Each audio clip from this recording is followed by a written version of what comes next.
नमस्कारम। सर्वमंगलमांगल्ये शिवे सर्वार्थसाधिके शरण्ये त्र्यंबके गौरी नारायणी नमोस्तुते नारायणी नमोस्तुते। या देवी सर्वभूतेषु बुद्धिरूपेण संस्थिता नमस्तस्यै नमस्तस्यै नमस्तस्यै नमो नमः। या देवी सर्वभूतेषु विद्यारूपेण संस्थिता नमस्तस्यै नमस्तस्यै नमस्तस्यै नमो नमः। या देवी सर्वभूतेषु लक्ष्मीरूपेण संस्थिता नमस्तस्यै नमस्तस्यै नमस्तस्यै नमो नमः। या देवी सर्वभूतेषु तृप्तिरूपेण संस्थिता नमस्तस्यै नमस्तस्यै नमस्तस्यै नमो नमः। या देवी सर्वभूतेषु शान्तिरूपेण संस्थिता नमस्तस्यै नमस्तस्यै नमस्तस्यै नमो नमः। आज शुक्रवार का दिवस, पराम्बा भगवती का दिवस, माता गौरी का दिवस, सरस्वती माता का दिवस, लक्ष्मी मैया का दिवस, नव दुर्गा का दिवस। और इस दिवस हम सब चाहते हैं कि हम सब पर माँ का प्यार दुलार ममता लगातार बरसती है। आज के भैया जी उवाच का विशेष अंक उन नवागंतुक साथियों को समर्पित है जो कि हमारे पारिवारिक समूह से जुड़ने के इच्छुक हैं या जो हमारे इस पारिवारिक समूह को जानना चाहते हैं। दोनों ही चीजें हैं, क्योंकि बगैर जाने जुड़ेंगे नहीं और बगैर जुड़े समझेंगे नहीं, जानेंगे नहीं। तो इसलिए ये एक ऐसा अवसर है जिसमें कि जो भी अभी तक सदस्य नहीं हैं, भारी व्यक्ति कोई भी इस वाचन को सुन करके इस पारिवारिक समूह के विषय में जानकारी प्राप्त कर सकते। सबसे पहले तो एक बात ये समझ लीजिएगा कि ये डॉक्टर सत्या होप टॉक जो काशी की स्थापना है, जहां BHU काशी में स्थापित है, डॉक्टर सत्या होप टॉक, ये मूल मंत्र है, मूल बीज है, जिससे कि कई अन्य शाखाएं निकली हैं जो बच्चों को भी शिक्षा देती है, बड़ों को भी शिक्षा देती है, स्त्रियों के लिए भी अलग से व्यवस्था है और उनके लिए भी है जो साहित्यकार हैं, उनके लिए भी है जो वाचक हैं, और जो नए सदस्य हैं उनके लिए भी व्यवस्था है, हर प्रकार की व्यवस्था है। लेकिन मूल में डॉक्टर सत्या होपटॉक है। डॉक्टर सत्या होपटॉक नामक बीज, इसका अर्थ आप समझ सकते हैं, होप टॉक, यानी भविष्य की उम्मीद का वातावरण तैयार करना, उम्मीद की वार्तालाप तैयार करना, एक दूसरे के साथ में उम्मीद बांध करके समाज को कुछ देने का कार्य करना, समाज में एक उम्मीद को जगाए रखना, समाज की उम्मीदों पर खरा उतरना, ये मुख्य रूप से सेवा कार्य है इस पटल का। इसमें हमारे जितने भी साथी हैं सभी विद्वान हैं, विदुषी बहनें हैं और हर प्रकार से अपने आप में समर्थ हैं। अधिकतर रिटायरमेंट की एज पर हैं, या तो रिटायर हो चुके हैं या होने वाले हैं। मतलब एक तरीके से ये कहना चाहिए कि परिपक्व मानसिकता के लोग। इसलिए जब बातें की आती है कि हम इस संस्था का प्रचार करें, तो बहुत सारे बिंदु ऐसे होते हैं जिनको कि हमें ध्यान में रखना पड़ता है। हालांकि बहुत से नए साथी इस बात से थोड़े से नाराज हो सकते हैं या थोड़ी असहज अनुभव कर सकते हैं कि इस प्रकार के बंधन क्यों लगाए जाते हैं, कि जब पटल खुला है तो फिर सबके लिए है, हर प्रकार की बात के लिए है, तो ठीक है। लेकिन वास्तव में इसको पटल नहीं कहा जा सकता, ये पटल नहीं है। जैसा मैंने पहले ही बताया, ये पारिवारिक समूह है, ये एक परिवार है। ये एक ऐसा परिवार है जिसमें हम सब एक परिवार के सदस्य के रूप में,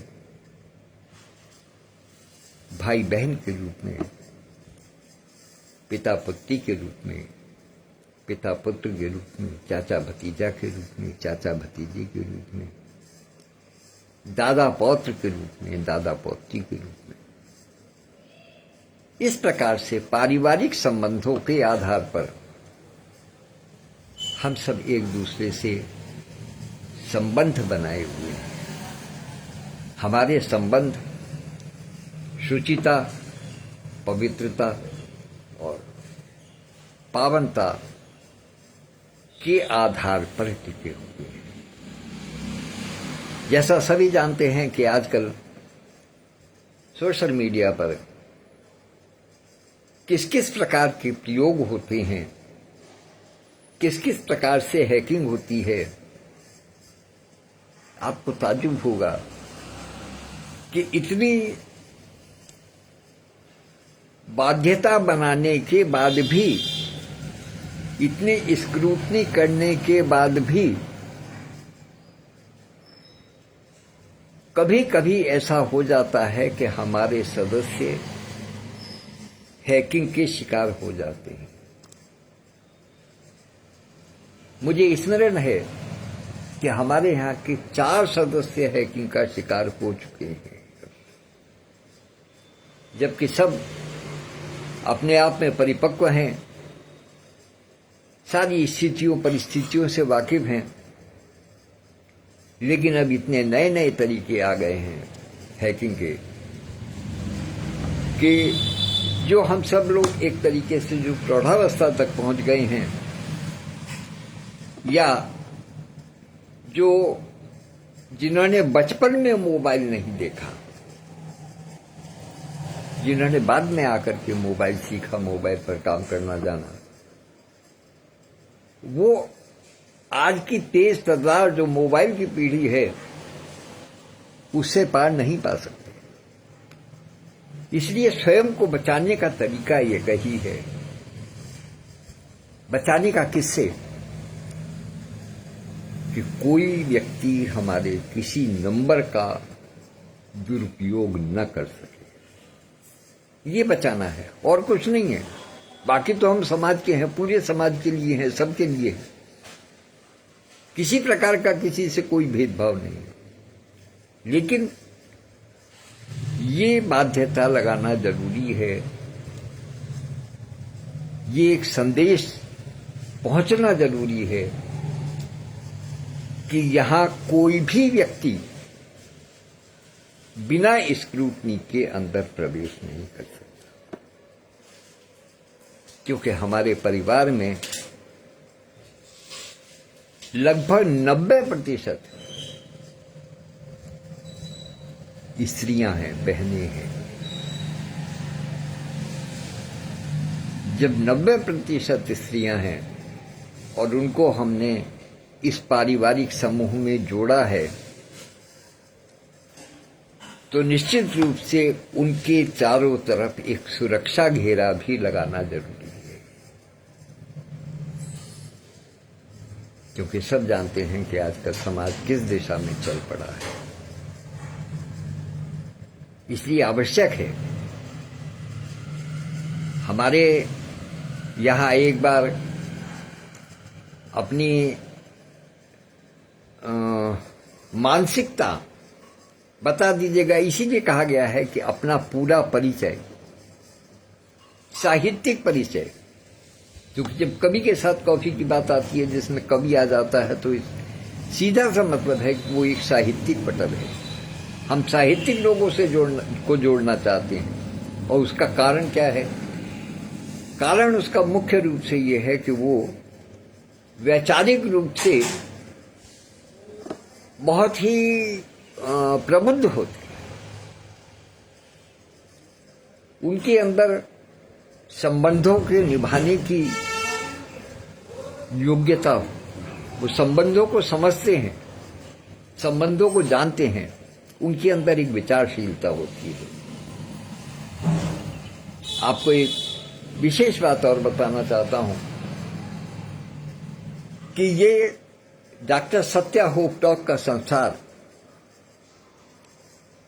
में जो सदस्यों की वृद्धि हुई है, या इसका जो स्वरूप निखर करके आया है,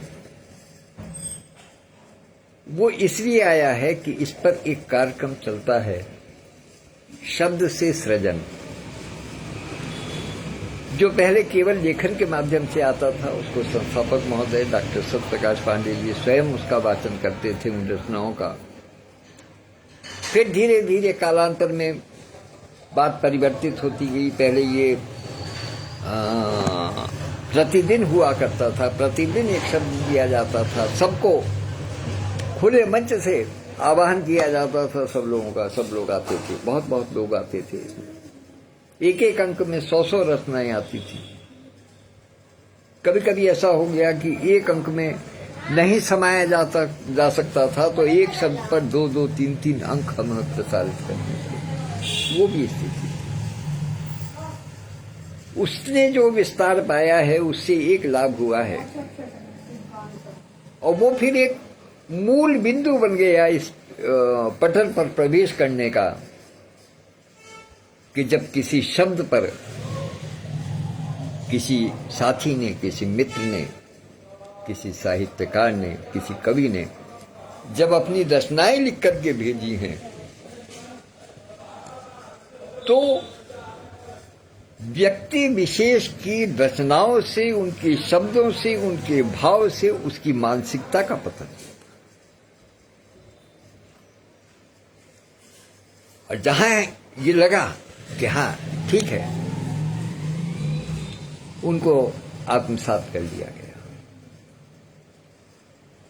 इसीलिए इस बार भी मैंने सबसे एक ही बात कही है कि अपना चित्र, अपना पूरा परिचय, पूरा परिचय का मतलब केवल नाम और शहर नहीं होता, क्योंकि ये आप भी जानते हैं कि यदि आप केवल अपना नाम और शहर का नाम लिख देंगे तो मेरे ख्याल से पत्र भी आप तक नहीं पहुंच पाएगा। आप चाहे कितने भी प्रसिद्ध हों और कितने भी सिद्ध हों, लेकिन केवल नाम और शहर से कुछ नहीं। पता इस बात का सबको चलना चाहिए कि आपकी वास्तविक प्रतिभा क्या है। वो जब तक पूरा परिचय नहीं मिलेगा तब तक नहीं हो पाएगा। आपकी भावभंगिमाएं क्या हैं वो आपके चित्र से पता चलती है। इसीलिए ताजा चित्र की डिमांड की जाती है। और इन सब से इतर, इन सब से बढ़कर जो एक पहचान मिलती है किसी भी नवागंतुक साथी की, वो उसकी रचना से मिलती है। वो उसकी रचना से मिलती है। इसलिए ये 3 चरण हैं जिससे कि हम एक प्रकार से फिल्टर करके व्यक्तित्व को देखते हैं कि वो उसको अपने परिवार में किस स्थान पर रखना है। ये मूल विचार है इस परिवार का, इस पारिवारिक समूह का।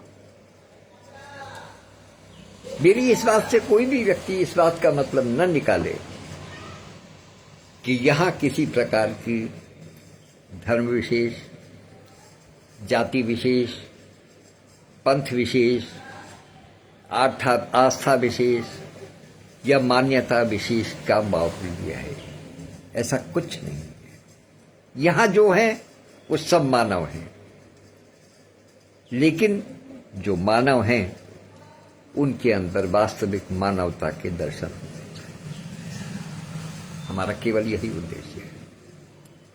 शुचिता, पावनता इस पटल का मुख्य उद्देश्य है, मुख्य विचारधारा है, मुख्य अवधारणा है जिस पर कि ये आगे बढ़ता है। ये मैंने आपको एक भाग बताया इस पटल का। अब एक दूसरा भाग आपको और बताता। ये पारिवारिक समूह, जैसा मैंने बताया कि काशी से उत्पन्न हुआ है, काशी का ही है, इसका मुख्य कार्यालय काशी में है। और इसकी स्थापना जो बनारस हिंदू यूनिवर्सिटी है उसमें कार्यरत वैज्ञानिक डॉक्टर सत्यप्रकाश पांडे जी द्वारा की गई है। आप सब जानते हैं कि बनारस हिंदू यूनिवर्सिटी की स्थापना, स्वयं बनारस हिंदू यूनिवर्सिटी की स्थापना महामना मदन मोहन मालवीय जी ने की। इसलिए स्वाभाविक है कि महामना मदन मोहन मालवीय की विचारधारा से प्रभावित हुए बगैर यह पटल नहीं रह सकता। और महामना मदन मोहन मालवीय की क्या मूल विचारधारा थी कि उन्होंने एक इतना बड़ा प्रतिष्ठान, इतनी बड़ी विचारधारा खड़ी की। किस आधार पर? उस अपनी मानसिकता को, उस अपनी विचारधारा को मूर्त रूप प्रदान करने में उन्होंने क्या किया? उन्होंने सब क्या,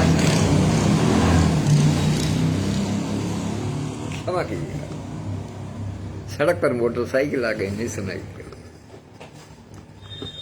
उनके पीछे उन्होंने जो मूल अवधारणा रखी वो ये रखी कि याचना की लोगों से, इसलिए नहीं कि उनको किसी प्रकार की कोई कमी थी, इसलिए नहीं कि उनको अपने जीवन यापन के लिए कुछ चाहिए था, अपितु इसलिए कि वो जिस चीज को स्थापित करना चाह रहे हैं, जिस प्रतिष्ठान को स्थापित करना चाह रहे हैं, जिस विचारधारा को लेकर के आगे बढ़ना चाह रहे हैं, उसमें छोटे बड़े, बाल, युवा, वृद्ध, नर, नारी, कनिष्ठ, वरिष्ठ, प्रौढ़, वृद्ध, सन्यासी और क्या कहते हैं उसको, बालक, जो भी हैं, सबका योगदान रहे। सबको ये लगे कि हाँ ये हमारा है, इसमें हमारा पैसा लगा है।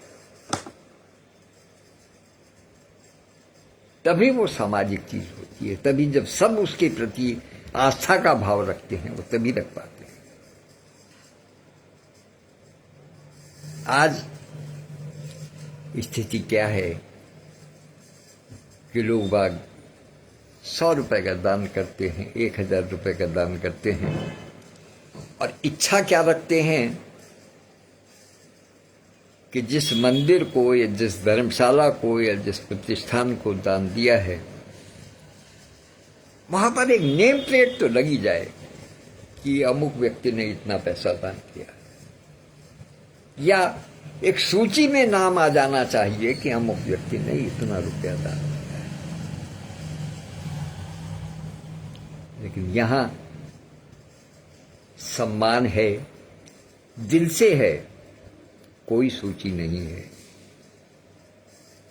हमें अपने इस पुनीत कार्य में, पुनीत सामाजिक कार्य में आगे बढ़ने के लिए निश्चित रूप से धन की आवश्यकता है।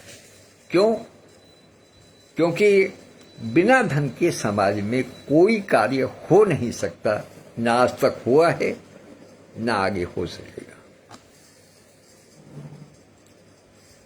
इसलिए आवश्यकता नहीं, ये केवल इस बात की जमानत है कि आप इस विचारधारा के साथ में, इस मंच के साथ में, इस पारिवारिक समूह के साथ में, डॉक्टर सत्या होप टॉक के साथ में महामना मानस संतति बन करके आप इसमें जुड़े हुए हैं।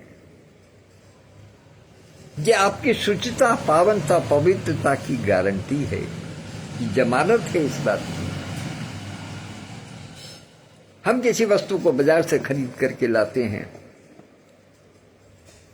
तो उसका ध्यान रखते हैं कि वो खराब ना हो जाए। लेकिन जो चीज हमें निःशुल्क प्राप्त हो जाती है उसका क्या है? ठीक है तो ठीक है, नहीं है तो कोई बात नहीं है, इसमें कौन से पैसे लगे हैं। इसलिए आत्मीयता को बढ़ाने के लिए ये किसी प्रकार का कोई ऐसा वो नहीं है कि पटल इससे कुछ कमा रहा है। वास्तविकता ये है कि जितना कुछ इस पटल से दिया जाता है वो इसके सदस्यता शुल्क के मामले में कई गुना अधिक है। और इस विषय को, इस बात को जो स्थायी सदस्य हैं, अभी जो बने हुए हैं, वो जानते हैं, वो पहचानते हैं, तभी जुड़े हुए हैं। यहां तक कि पटल द्वारा जब नवीनीकरण की, सदस्यता नवीनीकरण की योजना लेकर के आए, तब उसमें भी लोग बाग जुड़े। इसलिए नहीं कि उनको कोई विशेष लगाव था या विशेष किसी प्रकार का उनके ऊपर दबाव था, इसलिए क्योंकि वो जानते हैं कि यहां प्रतिदिन कुछ ना कुछ ऐसा मिल जाता है जो जीवन के लिए एक सूत्र बनकर के उभर जाता है, सामाजिकता के लिए एक सूत्र बनता है।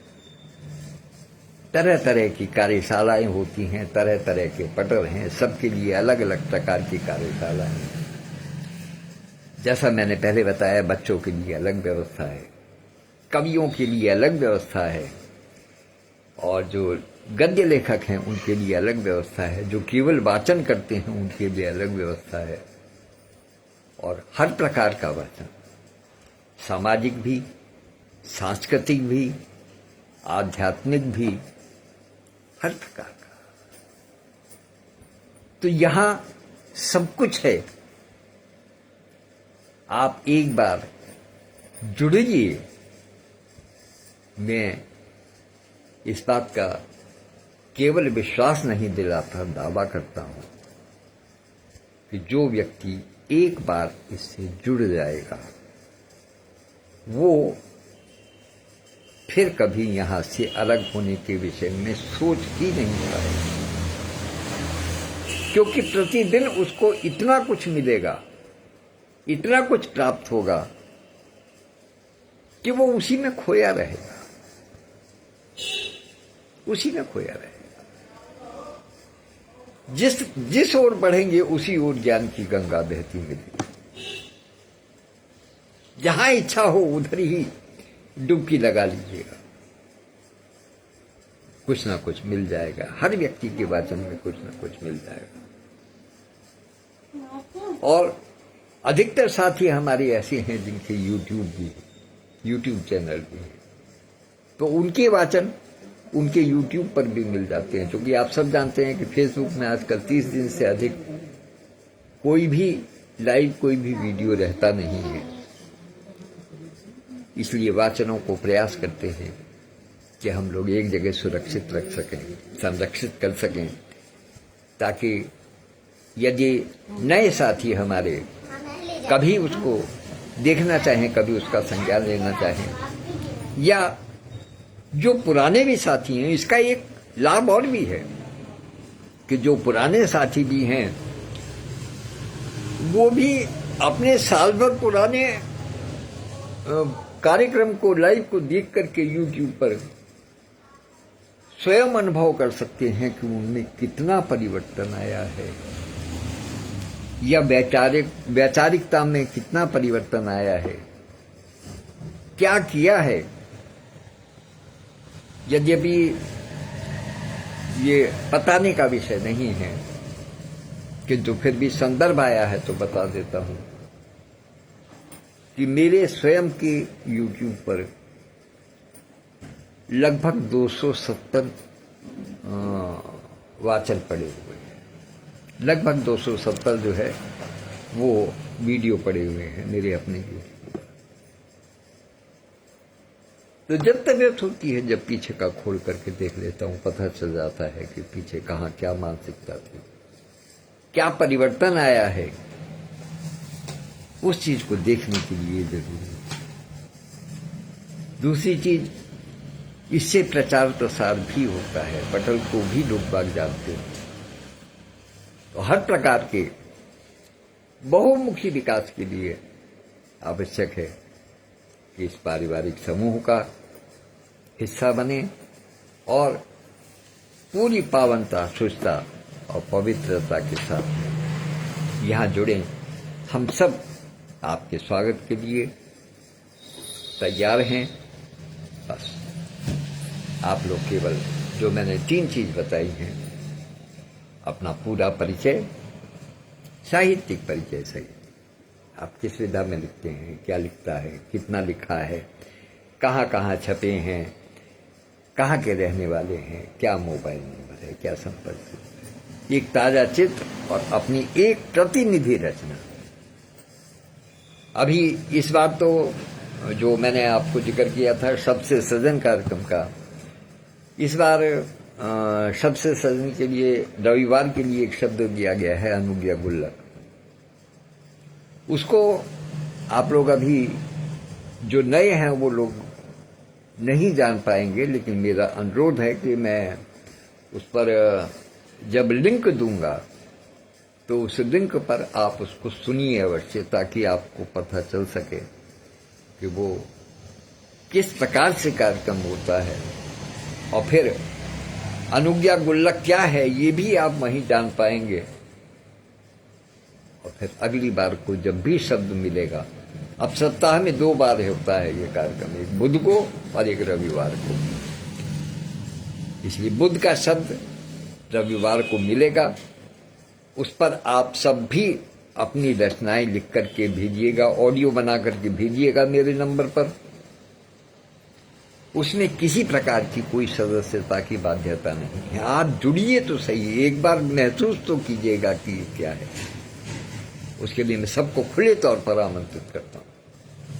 आइए, रविवार को आप नया शब्द लीजिएगा और बुधवार के लिए रचना का ऑडियो बना करके मेरे नंबर पर भेज दीजिएगा। नंबर मेरा आपको पता ही है, यदि नहीं पता है तो मैं इसमें नीचे